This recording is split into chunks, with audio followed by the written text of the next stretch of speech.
Doc Rivers berhasil menjadi juara lagi di NBA sejak tahun 2008. Darvin Ham menjadi legenda NBA Cup dengan memenangkan back-to-back champion. Dan apakah format terbaru untuk NBA All-Star akan menarik? Serta impact apa yang bisa dibawa oleh Dennis Schroeder untuk offense dari Golden State Warriors? And welcome back to Timeout.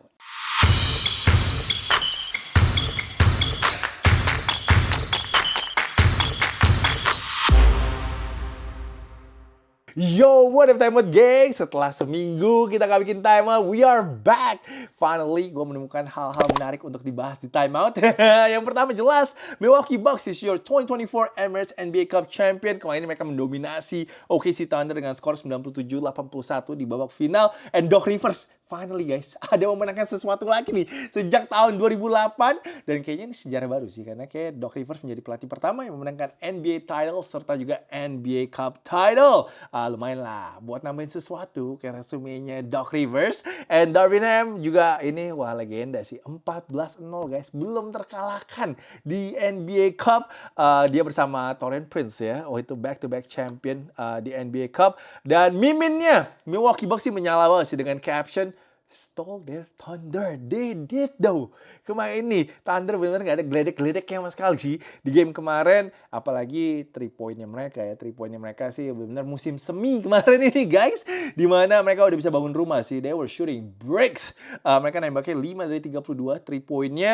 I guess just one of those game untuk Thunder. Mereka terlalu rely with their 3-point shots kemarin ini. Mungkin pemain-pemain Thunder pada party kali ya di Las Vegas. Karena ini sangat unkarakteristik sekali. Karena kita tahu tahun lalu itu Thunder adalah salah satu tim yang nembak 3-pointnya paling bagus di NBA.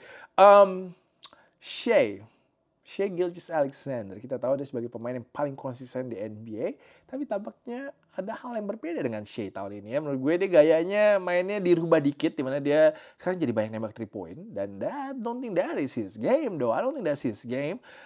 Of course he can hit the 3-point shots, tapi menurut gue kalau dia terlalu banyak, dia menjadi volume 3-point shooters, I don't think that's gonna be good for the Thunder. Dia kemarin itu berapa ya? 8 dari 24 nembaknya, serta 2 dari 9 untuk 3-pointnya, and finish with 21 points. That's not so Shai menurut gue, apalagi main juga dia di lock up sama Andre Jackson.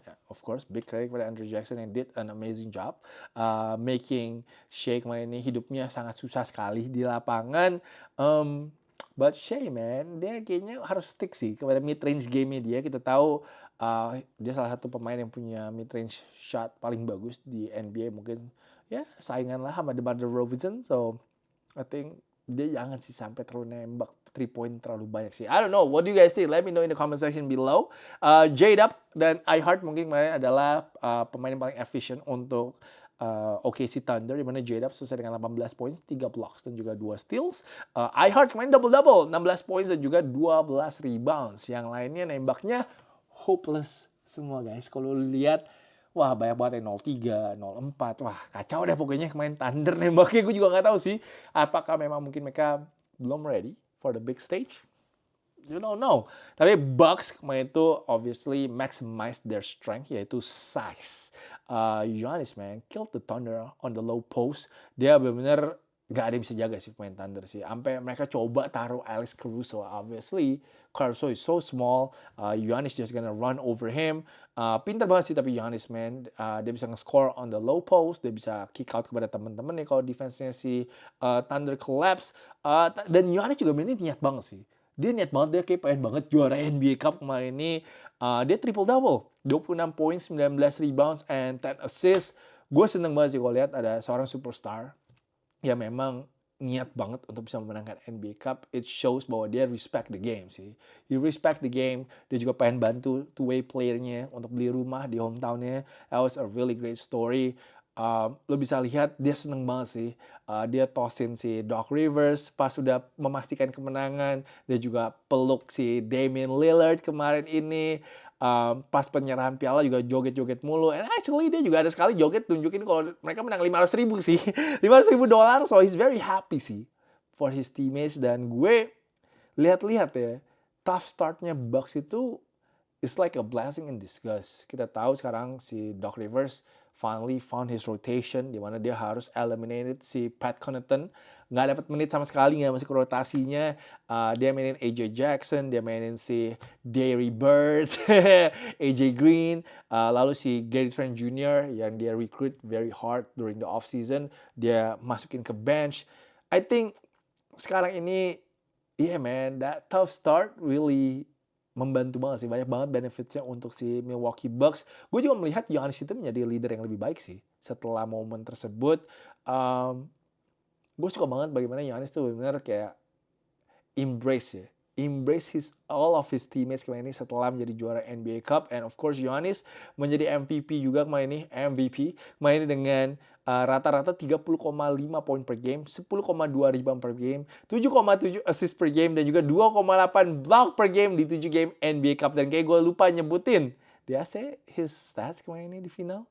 With a crazy triple-double, 26 points, 19 rebounds, dan 10 assists, absolutely destroyed the OKC Thunder kemarin ini. Damian Lillard juga contributed 23 points, 4 rebounds, and 4 assists. Wholesome moment, like I said, waktu gue lihat Giannis meluk si Dame, karena ini adalah trofi pertamanya Dame. Walaupun ini NBA Cup, pastinya ini means a lot sih untuk si Damian Lillard. Gue yakin juga dia akan memotivasi dia bersama Giannis untuk bisa memenangkan NBA title nanti mungkin in June. Well deserved banget sih untuk si Dame, karena Dame is a class act, man. Kemarin ini dia bilang bahwa 500 ribunya itu akan dia share dengan staffnya Milwaukee Bucks, man. I think itu menunjukkan sih si Damian itu orangnya seperti apa menurut gue, dan dia juga baru aja dapat lifetime contract dari Adidas. That's big time, man. Congrats to Dame Dollar. So gue lihat dua pemain ini kelihatannya udah menemukan chemistry-nya sih. Walaupun gue tahu fansnya Bucks kok jangan dipuji-puji dong, waktu itu terakhir puji Bucksnya next game-nya hancur. Tapi you can tell, I think this team udah bond together finally setelah tough start. I think leadership-nya Giannis ini akan go a long way nanti ini di playoff. Dan fun fact-nya, kalau abangnya Giannis Thanasis do the court side, rekornya Bucks itu belum terkalahkan guys. 8-0. So Milwaukee Bucks, mereka mendingan siapin sih satu kursi khusus court size untuk Thanasis mungkin every game sih untuk season ini, karena ya mungkin emang itu lucky charm-nya Giannis sih sekarang ini sih. Jadi yeah, that's the Milwaukee Bucks. Dan sekarang ini kita akan bahas format All-Star untuk tahun 2025 di San Francisco. Jujur pertama kali gue baca sih format ini gue agak pesimis ya, tapi gue akan coba share dulu dengan kalian semua. Mungkin ada beberapa orang yang menonton belum tahu apa yang akan dilakukan nanti di San Francisco. Jadi All-Star di San Francisco akan menjadi mini tournament. 24 pemain yang terpilih lewat voting dan juga nanti mungkin lewat coaches pemilihan. Itu akan menjadi 3 tim. Dan nanti akan ada 1 tim dari pemenang Castro Rising Stars nanti itu. Dan akan ada guest GM juga dari Inside the NBA. Ada Shaquille O'Neal, Kenny, The Jet, dan juga Charles Barkley yang akan mendraft pemain-pemain All-Star tersebut. Sedangkan Rising Stars itu nanti GM-nya akan ada Candace Parker. Ini benar-benar kayak mini tournament guys. One and done. Di mana 2 tim akan ketemu di semifinal. Tim yang menang akan lanjut ke babak final. Pokoknya itu peraturannya, yang menang itu harus at least mencetak 40 poin ataupun juga lebih. Yang akan menang akan melaju ke babak final dan mencari juara untuk mendapatkan hadiah $125.000 untuk per pemain. Menarik sih, $250.000 ya. Lumayan. Walaupun NBA Cup lebih gede, tapi harusnya tetaplah bikin pemain-pemain All-Star mungkin sedikit termotivasi, apalagi kalau mereka nggak mau kalah sih sama Rising Star Team sih. Pastinya akan malu sih kalau kalah sama Rising Star Team. Jadi I think ide ini might work for a couple of years. I would like a couple of years. Karena kayaknya kalau 40 poin, mungkin orang pada bilang, oh 40 poin rendah banget ya. Ya, tapi itu akan membuat harusnya para pemain yang main defense sih. Akan lebih ngotot sedikit defense seharusnya daripada kayak tahun lalu sampai 200 poin lebih. Gila, gue gak pernah kebayang sih kalau NBA All-Star itu bisa nyetak 200 poin sih. So, I'm okay. I'm actually okay with this change. Tapi ya itu, like I said, apakah tahun depan pemain-pemain akan tetap excited? Karena Kevin Durant udah bilang kayak, that was a bad idea, man. That was trash, gitu-gitu kan. Jadi gue nggak tahu nih pemain-pemain yang lain bisa excited atau enggak untuk ide ini. Karena kita tahu yang sistem drafting itu Ya untuk 2 tahun pertama itu menarik banget sih, itu membuat para fans excited. Jadi gua nggak tahu kalau format ini akan bisa bertahan berapa lama, tapi ya harus dicoba. Apa sih lose-nya kan selain ya mungkin para fans pada komplain, "Oh aduh ini formatnya nggak oke nih," gitu doang sih. Tapi ya harus dicoba lah, apalagi kita tahu tahun ini kan ratings TV-nya turun. Jadi Mas Adam Silver harus kreatif untuk bisa naikin minat orang lagi untuk menonton All Star. Mmm, jadi All Star ini lumayan crucial sih karena ya All Star kan nanti akan jadi momentum juga untuk end of the season and of course juga untuk babak playoff and finals. Mungkin yang paling penting juga adalah pemilihan pemain yang ikut 3 point contest dan juga slam dunk contest. Jadi apakah kita harus undang lagi Mac McClung? Maybe. Tapi gue gak tahu Mac McClung masih ada dang-dang lagi gak nih in his bag, bro. Dia udah ngedang lewatin lompatin Takovo loh ya last year. Gue gak tahu sih how you gonna top that one ya. Tapi ya kita lihatlah nanti NBA All Star, semoga akan seru, semoga akan kompetitif. Ya kalau nggak berhasil tahun ini, I don't know man. Either mereka balikin lagi East versus West, atau ya mungkin orang tunggu-tunggu. Yang orang tunggu-tunggu adalah USA versus the world. Artinya itu adalah senjata terakhir kali sih untuk Adam Silver sih. Mungkin kalau emang udah beberapa kali di tweak All Star-nya nggak berubah, ya udahlah paling dia kayak fuck it lah, World versus USA. Karena World versus USA harusnya itu gengsinya lumayan tinggi sih, harusnya. Jadi I think the fans would agree. Um, gue nggak tahu sih kalau yang kayak gini jersinya gimana ya, karena dulu gue bilang East lawan West tuh serunya karena kita pengen lihat jersinya. Lalu juga mungkin dulu sempet kan tahun 2000-an awal ya, kayak dimana tim pemain-pemain pakai jersey timnya sendiri. I don't know man, I don't know about the All-Star man, but hopefully this works man. I'm praying for Adam Silver and the NBA man, karena yeah, I don't know man. That's all I'm gonna say. I don't know because I don't know how they're gonna react sih. So the trade season is here guys. Warriors yang paling cepat mengambil langkah pertama dengan mendatangkan Dennis Schroeder. Jelas ini akan menjadi boost untuk Golden State Warriors karena mereka hanya kehilangan di Anthony Melton dan satu pemain yang gue nggak catat namanya, and of course 2 second round pick. Kita tahu di Anthony Melton ini cedera ACL.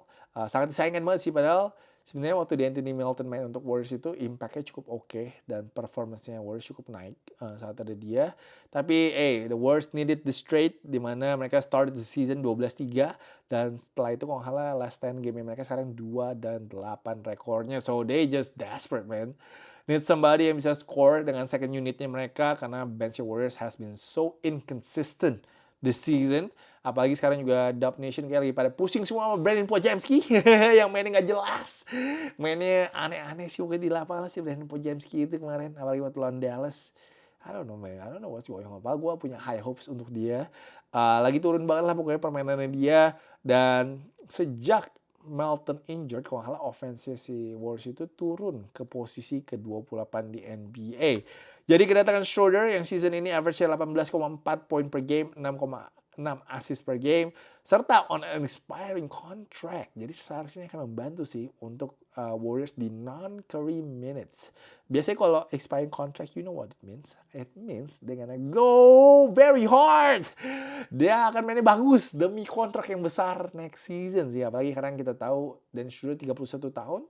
So maybe his next contract is maybe his last one untuk bisa dapat jackpot sih menurut gue ya. Offensive rating si Warriors sih lumayan signifikan ya dropnya saat si Steph nggak ada di lapangan. Jadi saat Steph ada di lapangan, offensive rating mereka very impressive 119. Tapi saat tanpa Steph langsung drop ke 101,7. Atau boleh dibilang salah satu offense terburuk di NBA. Jadi harapannya adalah dengan second unit, dengan bermain dengan second unit si Dennis Schroeder ini bisa memberikan spark offensively, dan gue juga expect Schroeder akan main bareng sih dengan Steph Curry karena Schroeder kita tahu very good at attacking the basket, jadi mungkin Steph nanti akan lebih banyak main off the ball, nggak perlu capek-capek juga harus create, nanti biarkanlah Dennis Schroeder yang create. I think that will be fun though untuk melihat si Steph and Schroeder work together.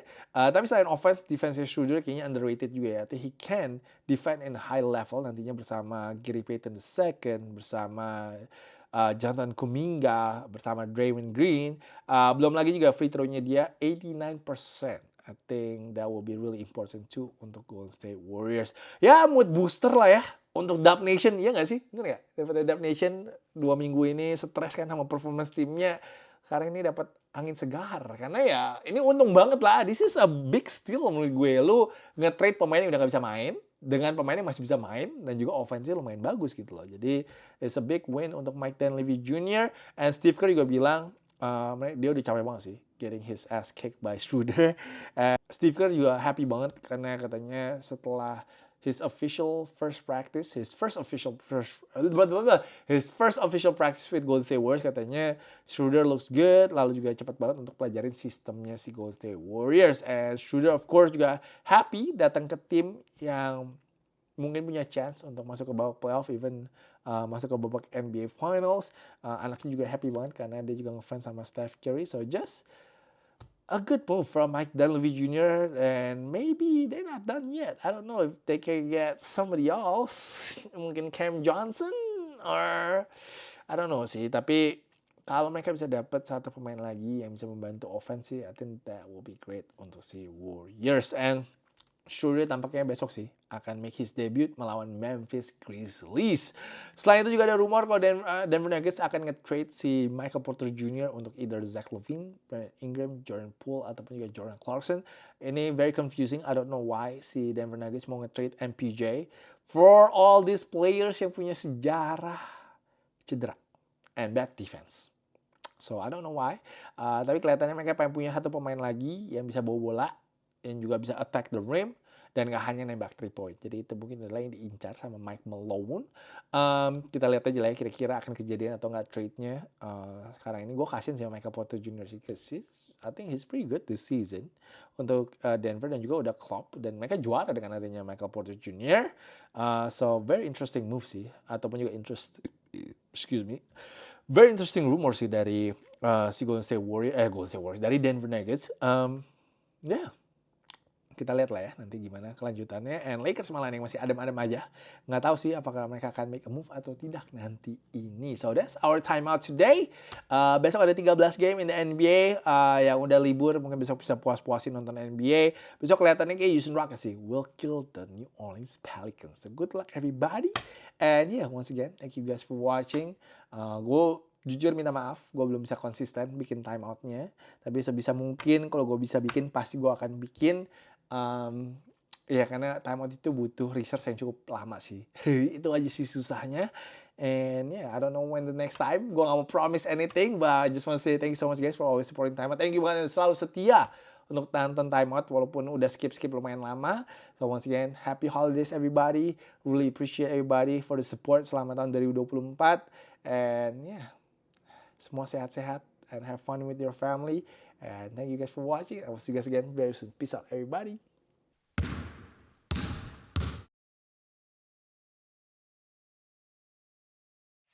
Please join my channel, guys.